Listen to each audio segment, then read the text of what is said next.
की पांडे में। तो दोस्तों, आज हम डिस्कस करने वाले हैं कि नॉर्सेट 2023 की तैयारी हम बिगिनिंग से कैसे कर सकते हैं। बहुत सारे ऐसे कैंडिडेट हैं, ठीक है, जो कि जॉब करते हैं, ठीक है, और वो जॉब करने के साथ साथ अपनी नॉर्सेट 2023 की तैयारी भी स्टार्ट करना चाहते हैं। तो इस वीडियो के अंदर प्रॉपरली हम वो डिस्कस करेंगे कि जो भी कैंडिडेट जॉब कर रहे हैं वो जॉब के साथ साथ नॉर्सेट 2023 की तैयारी कैसे कर सकते हैं। पर्टिकुलरली हम अलग से एक वीडियो और बनाएंगे कि अगर आपने प्रॉपर ड्रॉप आउट कर रखा है तो आप ड्रॉप आउट के ड्यूरेशन में आपको किस तरीके से आपका शेड्यूल होना चाहिए, आपको किस तरीके से तैयारी करना चाहिए, या फिर अगर आप फोर्थ ईयर में है तो फोर्थ ईयर में आप नॉर्सेट 2023 की तैयारी कैसे स्टार्ट कर सकते हैं। मतलब जिन कैंडिडेट्स को लग रहा है कि वो फोर्थ ईयर कंप्लीट होने तक, मतलब नॉर्सेट 2023 आने तक आपका फोर्थ ईयर कंप्लीट हो जाएगा, तो उसके ऊपर भी हम डेडिकेटेड वीडियो बनाएंगे। इस वीडियो में हम पर्टिकुलरली देखेंगे कि जो भी कैंडिडेट हैं, जैसे वो ड्यूटी कर रहे हैं, मतलब जॉब कर रहे हैं, नॉर्मली नर्सिंग की जो जॉब्स होती हैं उन्हें ड्यूटी ही बोला जाता है, कि जो भी पर्टिकुलरली जॉब कर रहे हैं मॉर्निंग शिफ्ट, इवनिंग शिफ्ट या नाइट शिफ्ट में, वो प्रॉपरली किस तरीके से अपना सारा जो उनके पास बचा हुआ टाइम है उसको यूटिलाइज कर सकते, नॉर्सेट 2023 की तैयारी कर सकते हैं, नॉर्सेट 2023 की तैयारी कर सकते हैं। इसके बारे में पूरा डिस्कस करेंगे, पूरा शेड्यूल मैं आपको यहाँ पे बताऊंगा, प्रॉपरली 1 to 1 समझाऊंगा कि किस तरीके से हम क्या क्या चीज़ें हमें स्टेप बाय स्टेप क्या करनी चाहिए। प्लस जनवरी से लेके, जैसा कि आपको पता है अभी हमारे पास जनवरी से लेके सितंबर तक का टाइम है, तो इस पूरे टाइम को हम किस तरीके से यूटिलाइज कर सकते हैं कि हम नॉर्सेट 2023 को बहुत अच्छे से क्लियर कर जाएं, हमारी टॉप रैंकिंग आ जाए और हमें हमारा ड्रीम एम्स, जो कि हम सबको पता है कि हम नॉर्सेट क्यों देना चाहते हैं, कि हमें हमारा ड्रीम एम्स के अंदर नर्सिंग ऑफिसर की जॉब मिल सके, उसके ऊपर हम प्रॉपरली फोकस करेंगे इस वीडियो के अंदर। तो ठीक है, वीडियो को स्टार्ट करते हैं और देखते हैं। जैसा कि हमें पता है कि जो भी कैंडिडेट नर्सिंग वाले होते हैं नॉर्मली वो सारे नर्सिंग क्लियर करने के बाद जॉब करते हैं, कहीं पे प्राइवेट हो गया या कहीं पे भी उनकी, या प्रॉपरली उनकी कहीं पे किसी स्टेट गवर्नमेंट के अंदर जॉब है, तो उनका जॉब का शेड्यूल इस तरीके से होता है कि उनकी मॉर्निंग शिफ्ट होती है, इवनिंग शिफ्ट होती है और नाइट शिफ्ट होती है। तो प्रॉपरली पहले हम इन सारे शिफ्ट्स को बांट लेंगे, ठीक है। जो भी यूजुअली जो टाइम होता है वो मॉर्निंग शिफ्ट के लिए शायद होता है 8 से लेकर 2 तक का टाइम होता है।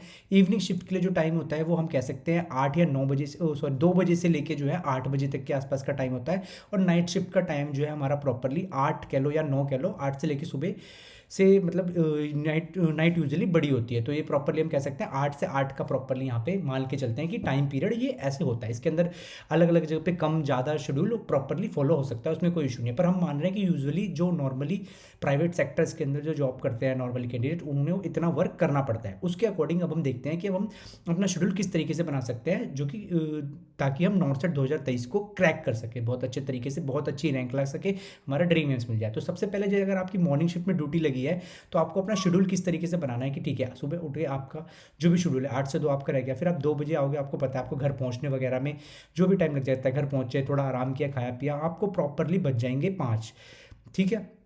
मान लो कि आप 5 बजे तक फ्री हो जाओगे आप प्रॉपरली, ठीक है। और तो अब हमें पढ़ाई कहाँ से स्टार्ट करनी है, अब हमें पढ़ाई 5:30 बजे से स्टार्ट करनी है। तो हमारा टाइम क्या रहेगा, हमें 5:30 बजे से 5:30 से लेके प्रॉपरली जो हमें शेड्यूल फॉलो करना है वो 5:30 से लेके कम से कम 11 बजे तक का शेड्यूल फॉलो करना है, ठीक है। इसको आप अपने अकॉर्डिंग, इसके अंदर 11 बजे तक इसके लिए आधा घंटा इंक्लूडेड है, जैसे कि आप अगर अपना डिनर वगैरह लेना चाहते हो तो इस बीच के अंदर आप ले सकते हो आधे घंटे को देके। तो इसलिए प्रॉपरली 11 बजे तक हमें ये शेड्यूल देना पड़ेगा। इसके अंदर हमें सबसे पहले क्या करना है, हमें हमारा बेसिक्स क्लियर करना है नॉर्सेट का, ठीक है। नॉर्सेट का आपको पता है नर्सिंग के जो भी बेसिक्स हैं, जो भी आपने 4 साल पढ़ा है, ठीक है। जब हम जॉब कर रहे होते हैं तो एक्चुअल में जो थ्योरी पोर्शन होता है और जो प्रैक्टिकल पोर्शन होता है उनका बिल्कुल कहीं से कहीं तक कोई वो नहीं होता है। वहाँ प्रैक्टिकल चीज़ें काफ़ी अलग होती है, हमें उस सिचुएशन में ऐसे अंडर प्रेशर में काफ़ी डिसीजंस ऐसे लेने पड़ते हैं जो हमें जल्दी करना है, ठीक है। सारी चीज़ों को बहुत बहुत ज़्यादा एडवांस होती है प्रैक्टिकल चीज़ें अगर हम इस चीज़ को देखते हैं तो, ठीक है। तो हमें क्या करना है, सबसे पहले उन ही सारी थ्योरी के जो भी नॉर्सेट के अंदर पूछे जाते हैं क्वेश्चंस, उनके बेसिक्स क्लियर करना है। और बेसिक्स आपको कब से कब तक करना है, तो जनवरी से मार्च तक फॉलो करना है, और यही आपका शेड्यूल होना चाहिए इसमें, ठीक है। जनवरी से मार्च तक आपको सारा का सारा शेड्यूल फॉलो करना है। ये तो हमारा टोटल शेड्यूल हो गया मंडे टू फ्राइडे तक का, ठीक है, जो कि हमें फॉलो करना है जब हमारी ड्यूटी रहेगी। सैटरडे संडे आपका ऑलमोस्ट मेरे हिसाब से फ्री होता है कैंडिडेट्स का। अगर किसी के यहाँ सैटरडे ड्यूटी है तो आप उस सैटरडे को भी ये चीज़ फॉलो कर सकते हो, पर संडे तो मैं मानता हूँ कि सबका फ्री होता ही है। हफ्ते में एक दिन तो उसका प्रॉपरली फ्री होता ही है जहाँ वो अपना पूरा टाइम दे सकता है। तो जब वो जिस दिन उसका वो फ्री होता है, जो कि चाहे वो संडे हो चाहे सैटरडे हो, जो भी दिन वो फ्री लेता है, मतलब जिस दिन भी उसका ऑफ होता है, उसको उस दिन क्या करना है, एक मॉक देना है बस। इस ड्यूरेशन के अंदर जनवरी से लेकर मार्च तक में इसको क्या करना है, सिर्फ और सिर्फ एक मॉक देना है उसको। और उस मॉक का उसी दिन मॉक देने के बाद उसको एक मिस्टेक बुक बनानी है। क्या करना है, मिस्टेक बुक बनानी है, और उस मिस्टेक बुक के अंदर उसको सारे का सारा ये सारा मिस्टेक्स को नोट करके रख लेना है कि अच्छा मैं ये गलती कर रहा हूँ, प्रॉपरली मेरी ये वाली इस पोर्शन में ये गलती हो रही है, इस वाला टॉपिक है ओबीजी का यहाँ गलती हो रही है, कम्युनिटी में ये गलती हो रही है, इसको रख के आपको लिख लेना और ये आपको बना के रखना है। जनवरी से लेकर मार्च तक आपको क्या करना है, सिंपल थ्योरी में समझा रहा हूँ, सिंपल भाषा में आपको इस चीज़ को बिल्कुल फॉलो अप करना है। और आप जैसे ही फॉलो करोगे आपको रिजल्ट खुद ही दिखेगा कि यार कितना ज़्यादा डिफरेंस आ गया है मेरे पिछले साल की तैयारी से और इस साल की तैयारी में। सिर्फ आपको अपने बेसिक्स पे थोड़ा ध्यान देना है, जनवरी से लेकर मार्च तक एक मॉक देना है जिस दिन भी आपको ऑफ होता है, चाहे वो संडे हो या जिस दिन भी आपको मिलता है। और उस दिन आपको एक मिस्टेक बुक बनानी है साथ के साथ, और उस मिस्टेक बुक के अंदर सारी चीज़ें अपनी नोट करते रहना है कि अच्छा मेरी ये गलती हुई है, मेरी ये गलती हुई है, मेरी इस पोर्शन में गलती हुई है। इवनिंग में भी अब आप यही करोगे, इवनिंग के लिए आपको जो टाइम हो जाएगा सेम इसी चीज़ को फॉलो करना है। इवनिंग के लिए जो आपका टाइम हो जाएगा वो हो जाएगा हमारा, जैसे कि आपको पता है 8 बजे तक फिर हम घर वगैरह आए रात को तो फिर सो गए, तो इवनिंग के लिए हमारे पास जो प्रॉपरली टाइम बचेगा पढ़ने के लिए वो सुबह का टाइम रहेगा। तो आपको सुबह 7 बजे से लेकर और कम से कम नहीं भी तो 12 बजे तक का आपको शेड्यूल बनाना है, 12 साढ़े 12 में कह सकता हूँ। इस टाइम पे आप नाश्ता वास्ता करके आप बैठ सकते हो आराम से। 7 बजे से लेके 12 साढ़े 12 तक का आपको प्रॉपरली एक शेड्यूल बनाना है, जिसके अंदर आपको सेम ये चीज़ फॉलो करना है, अपने बेसिक्स पढ़ने हैं, ठीक है। उन अब बेसिक्स पढ़ने का मतलब ये नहीं है ना कि खाली आपको पढ़ना है, बेसिक्स के साथ साथ आपको क्वेश्चंस भी साथ साथ में प्रैक्टिस करते रहना है छोटे मोटे। जैसे आपने एक टॉपिक क्लियर किया, उसके आपको 10 क्वेश्चन दिख गए, तो आपने साथ के साथ उन क्वेश्चंस को भी क्लियर कर लिया, ठीक है। ये नहीं है बेसिक्स क्लियर करने का मतलब कि आप उसको पढ़ ही रहे हो, क्योंकि अल्टीमेटली आपको ये याद रखना है कि हमें सिर्फ पढ़ना तो है ही, बेसिक्स तो हमारे क्लियर होने ही चाहिए, वो तो बहुत जरूरी है, पर हमें अल्टीमेटली क्वेश्चंस टैकल करने हैं वहाँ पे। तो क्वेश्चंस टैकल करने तभी आएंगे जब हम थोड़ा बहुत भी करते रहेंगे। तो जैसे आपने यहाँ पे बेसिक किया, मान लो मैंने ओबीजी का कोई टॉपिक उठाया, जैसे मैंने स्कल ही उठाया और स्कल को मैंने बहुत अच्छे से पढ़ लिया। अब स्कल के पढ़ने के साथ साथ स्कल के सारे एमसीक्यूज़ को मैं उसी टाइम प्रैक्टिस कर लूँगा कि अच्छा जो जो मेरे सामने होंगे जिस भी बुक से मैं कर रहा हूँ। अब आप बेसिक्स क्लियर करने के लिए मेरे से पूछोगे कि सर कोई बुक वगैरह, तो आप कोई भी बुक ले सकते हो। अगर आप ने नहीं लिए तो आप कोई कोचिंग ज्वाइन कर सकते हो, वो आपको मॉड्यूल प्रोवाइड करा देंगे, ठीक है। आप उससे पढ़ के अपना सारे नोट्स वगैरह वो कर सकते हो, क्योंकि कोई भी कोचिंग ज्वाइन कर सकते हो, क्योंकि इसमें मैं मानता हूँ कोचिंग वगैरह वाले रेगुलरली कोचिंग दे रहे हैं, तो उन लोगों को पता है कि कहाँ से क्या पोर्शन आने की प्रोबेबिलिटी ज़्यादा होती है, तो उनके नोट्स आपको मिल जाएंगे। अदरवाइज आप पीआर यादव ले सकते हो, ठीक है। अदरवाइज बेसिक्स क्लियर करने के लिए और नॉर्सेट की तैयारी करने के लिए सबसे अच्छी बुक्स में से माना जाता है मोस्बी की बुक माना जाता है, और नेकलेक्स की बुक होती है। ये बुक्स अगर आपने बहुत अच्छे से कर ली तो आपका 90% माना जाता है कि सिलेक्शन तो ऐसी हो गया अगर ये बुक आपके अच्छे से हो गई है। 10% हमारा उस डे पे डिपेंड करेगा कि हमारी क्या गलती रही है, क्या नहीं रही है, या किस तरीके का हमारा वो दिन गया है। बाद में कि 90% आपका, अगर आपने बेसिक्स क्लियर कर ली इन बुक से, पीआर यादव से या मौसबी से, या जो आपके खुद के नोट्स पढ़े हों जो 4 साल में आपने बनाए हों, या फिर कोई भी चीज़, बस आपको क्या करना है बेसिक्स क्लियर करने। और एक बुक ऐसी कोई भी रखनी है, पीआर यादव की एमसीक्यू वाली हो गई या टारगेट आई की, जिसके साथ साथ आपको क्वेश्चंस प्रैक्टिस करते रहना है उन टॉपिक्स के, कि अच्छा मैंने स्कल पढ़ लिया, मैंने स्कल का कर लिया, मैंने पेल्विस पढ़ लिया, मैंने पेल्विस के क्वेश्चन को प्रैक्टिस कर लिया, यहाँ पे मेरा बेसिक्स भी क्लियर हो गया, क्वेश्चन भी प्रैक्टिस हो गए, ठीक है। तो इस तरीके से आपको करना है। इवनिंग का यही शेड्यूल रहेगा, सारा फॉलो अप ये करना है। नाइट में जैसे मैंने आपको बताया, नाइट से नाइट आपकी ड्यूटी रहेगी, मॉर्निंग में आप आओगे आराम करोगे, तो नाइट में आपको दोपहर का शेड्यूल बनाना है। कोशिश करनी है कि आप 2 बजे से लेकर 7 बजे तक तो बैठ ही जाओ आराम से। नाइट के लिए शेड्यूल रहेगा 2 से 7 आपको बैठना ही बैठना है, ठीक है। इतने में आप आराम से कर सकते हो। और ये शेड्यूल मैंने ऐसे बिल्कुल जेन्युइन बताया, इसके अंदर आप आराम से खा पी के आराम करके, उल्टा 1-2 टाइम एक्स्ट्रा कहीं लगाना चाहते हो तो आप वो लगा के अपने माइंड को फ्रेश करके आप बैठ सकते हो। और कंटिन्यूसली, एज आपको पता ही है कि हमारा नर्सिंग का सिलेबस कितना ज़्यादा टफ है, तो इन सारी चीज़ों को बिल्कुल ध्यान में रखते हुए, नर्सिंग का सिलेबस इतना टफ होने के बाद भी, इसलिए अगर आप ये टाइम को देखोगे ना तो ये टाइम बहुत ही कम है।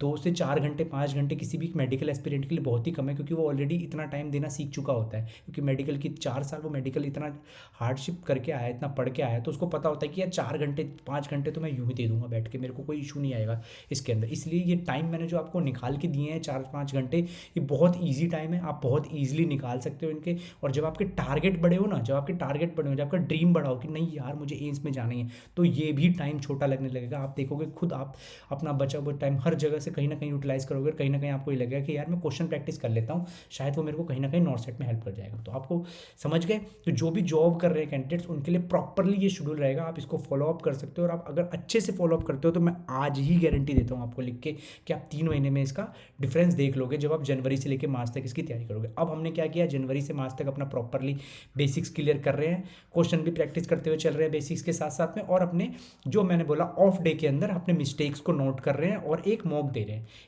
दे रहे हैं। और जो उन मॉक्स के अंदर मेरी गलती हो रही है उनको मैं अपनी मिस्टेक बुक के अंदर नोट करता हुआ चल रहा हूँ। अब हमारे पास आ जाएगा अप्रैल और मई का टाइम। अप्रैल और मई के अंदर सेम यही चीज़ करनी है। 5 महीने विल बी सफिशियंट कि आप अपने नॉर्थ सेट के सिलेबस को बाइंड अप कर लो बहुत अच्छे तरीके से। 5 महीने प्रॉपरली बहुत अच्छा टाइम रहेगा कि आप जो है अपने नॉर्सेट के पूरे बेसिक्स जो रहेंगे ना, बेसिक सिलेबस को बहुत अच्छे से बाइंड अप कर लो किसी भी बुक से, ठीक है। तो वो 5 महीने आपको प्रॉपरली देना है इनको बाइंड अप करने के लिए।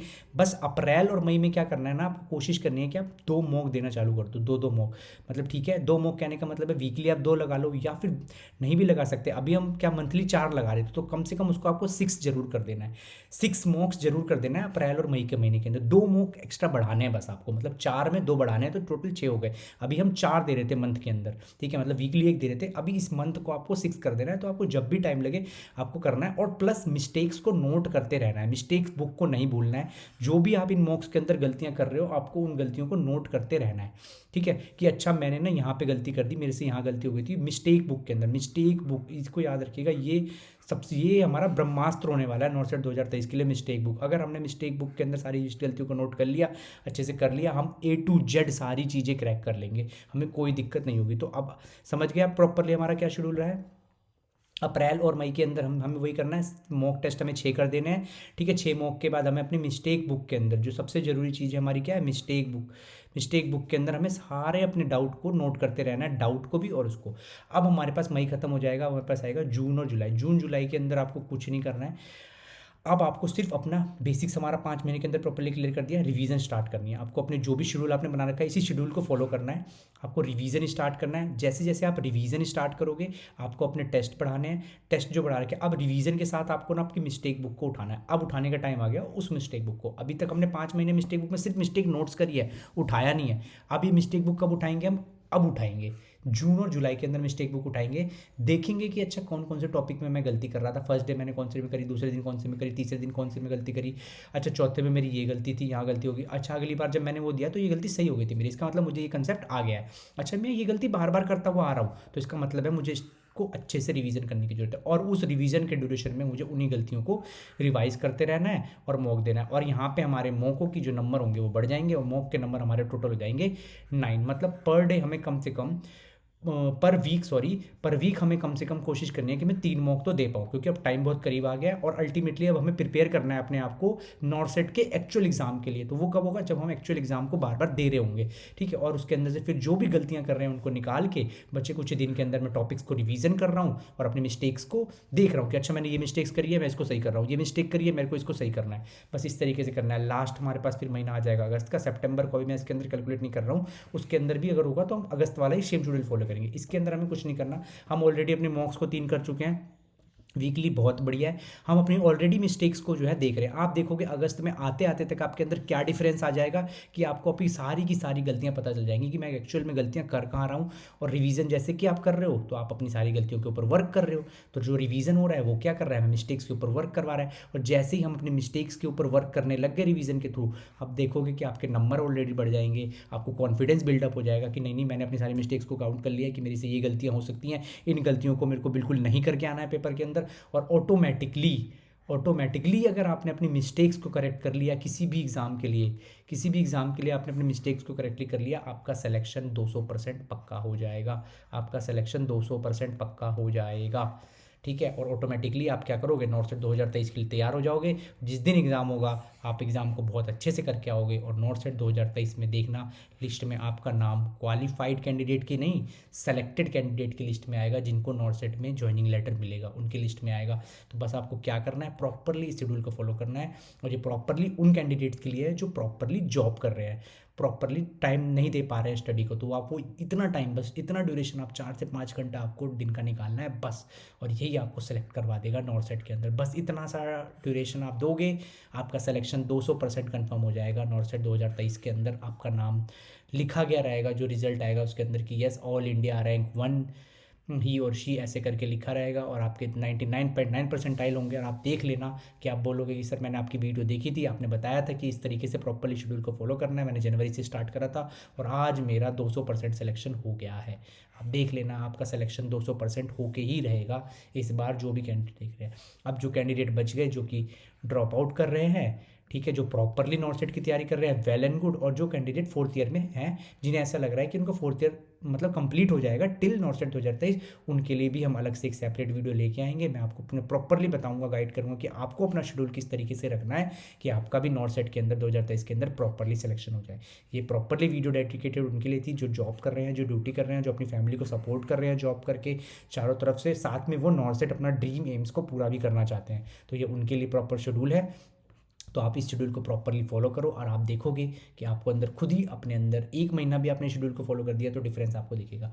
और कुछ नहीं करना है कि चलो मैं आपको बोलता हूँ कि मैंने अभी तो 4-4 5-5 घंटे, आप चाहे उसको 3 घंटे से स्टार्ट करो पढ़ना या 2 घंटे से स्टार्ट करो, बस इसको कंसिस्टेंट रखना। सबसे ज़रूरी चीज़ जो बता रहा हूँ लास्ट में वो यही है कि इसको कंसिस्टेंट रखना, कि 2 घंटे पढ़ रहा हूँ कंटिन्यूस 2 घंटे रोज़ देना आप, चाहे कुछ हो जाए। अरे कंसिस्टेंट एक सबसे बड़ी ऐसी चीज़ है ना कि अगर आप किसी चीज़ में कंसिस्टेंट रहेंगे तो आपका सिलेक्शन 200% होकर ही रहेगा। तो आप चाहे 2 घंटे दो अपनी पढ़ाई को, अगर आप मेरे शेड्यूल के हिसाब से 4 घंटे 5 घंटे नहीं दे पा रहे हो, 2 घंटे तो दे सकते हो आप, 3 घंटे तो दे सकते हो, 4 घंटे तो दे सकते हो, जो भी ये टाइम आप दे सकते हो ना, 2 से 3 घंटे 4 घंटे, इसको अगर आपने प्रॉपरली कंसिस्टेंट देना है, रोज ही देना है रेगुलरली, कि नहीं यार मेरे को देना है। एक आध दिन चलो हम सबको पता है कभी यार कैसे सिनेरियो हो सकता है कहीं जाना पड़ गया आना पड़ गया, हम नहीं दे पाए, पर कोशिश ये करनी है कि कंटिन्यूसली मैं 2 घंटे 3 घंटे जरूर दूँ। और वही कंसिस्टेंसी आपको नॉर्थ सेट, मैं बता रहा हूँ आपको नॉर्थ सेट 2023 के अंदर सिलेक्शन करवाएगा। कहीं कंसिस्टेंसी आपको नॉर्थ सेट 2023 के अंदर, जो आप देख रहे हो नॉर्थ सेट 2023 के अंदर आपको सिलेक्शन दिलवाएगा और आपका सिलेक्शन होके रहेगा। कोई नहीं रोक सकता है आपके सिलेक्शन को। तो आप इस मेरी बात को भरोसा करो और इसी तरीके से तैयार करो। होप सो ये वीडियो काफ़ी इन्फॉर्मेटिव रही होगी, आपको बहुत हेल्पफुल करी होगी, और आप प्लीज़ इसको फॉलो करने की कोशिश करना। Thank you so much.